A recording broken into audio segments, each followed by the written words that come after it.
Guys, wala sa Pilipinas na ito. Ito, alam nyo ba tawag dito? Persimmon. Ayan, prutas to guys.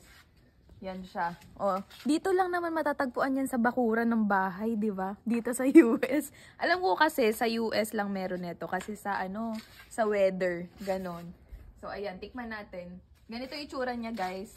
Ganitong itsura ng puno niya. Sobrang dami ng di ba, bunga. Ayan Tas ayan siya. Para siyang tomato.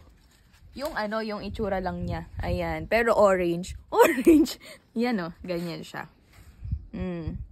Alam nyo, first time na natikman ko to, nagdala si Mama Ellen sa Pilipinas. Tapos, sobrang sarap talaga. As in. Kaya sabi ko, naging paborito ko siya nun. Dito, matatagpuan na sa bakuran ng ng bahay. Yun natin. Medyo matigas pala. Si Babs na muna yung mag-aano. Ang tigas eh. Yan. Kaya mo yan. Go. Go, Mams. Kaya ko to. Ayun. Ayun. Oh, si Mamsi. Oh. Kaya ko to. Kaya mo yan? Kaya ko yan. Oh. Yan na. Yan. Oo nga, kahit maghapon ka dyan, di mabubuksan. Tama. Yun. Yan.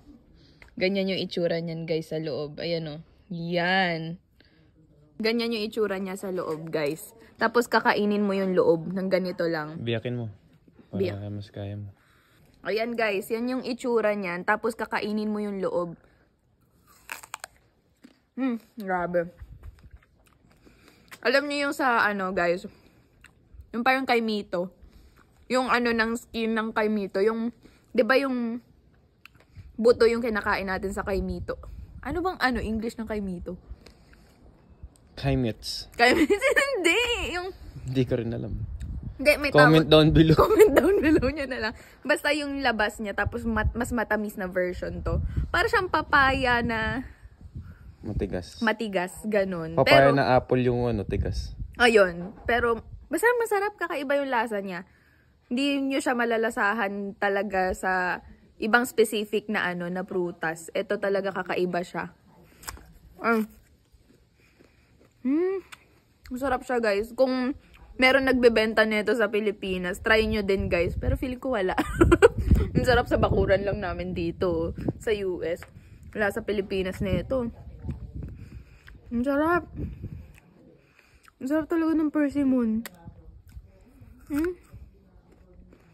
Grabe. The best. Try nyo to, guys. Ha? Pag napunta kayo ng US.